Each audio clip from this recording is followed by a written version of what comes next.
So I'd like to continue for my master's class. I'd like to show you some peridotite nodules. We looked at picrobasalt earlier, and I said that some of the larger olivine fragments or olivine-rich fragments, they could be from disintegrated mantle peridotites. So mantle nodules, and here I'd like to show you some. This is material from the 1731 to 36 eruption on Lanzarote in the Canary Islands. And some of these alkaline ocean island eruptions are quite prone to bring up some of these mantle nodules, and the 1731 to 36 eruptive material is in places particularly rich in it, actually.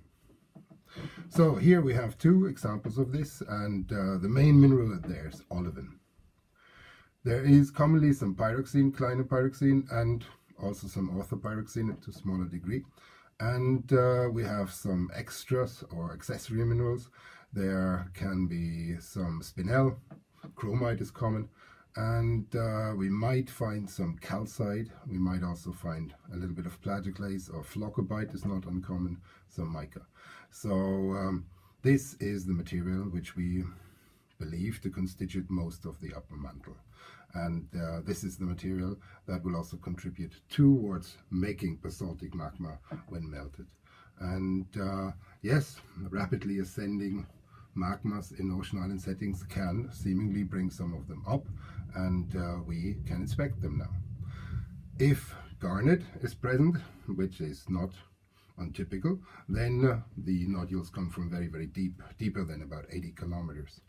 If spinel is present, it indicates that they come from somewhat shallower level. And in these cases, we don't see garnet. Spinel has been seen in thin sections, so I would assume that these two samples here come from a depth of less than 80 kilometers within the Earth.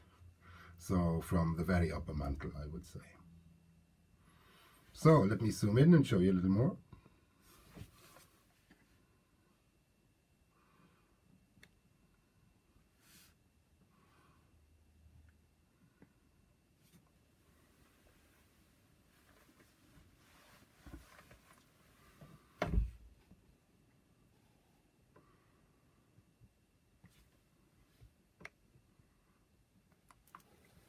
And this one too. These are some of the fresher specimens. Often they are a little more altered, and the olivine may be in a state of transformation to alteration products like ittingsite, but these two specimens show very, very nice olivine, which has probably locally gemstone quality. No diamonds have been found in these, and probably they're not from sufficiently deep enough.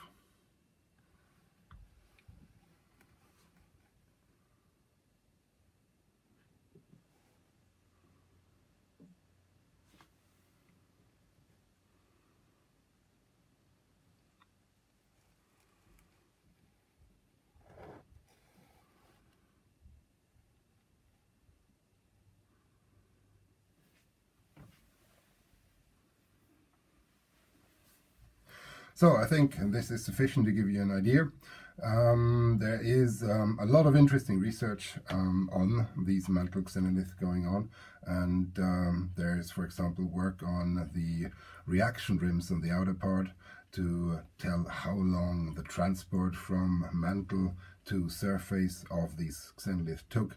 Other people are looking at the melt glasses or films in between crystal grains in these samples, and they can work out how melting towards making magma is actually happening down in the upper mantle. And finally, there's of course the geochemistry, and that includes also carbon, CO2 concentrations in melt inclusions, etc., which tells us about the carbon budget, the carbon cycle of our planet, and gives us a better idea about what's going on in the upper mantle in this respect. So I think we may want to close here, and a last overview impression, and here I say thank you, goodbye, thanks for watching, and hope to see you soon.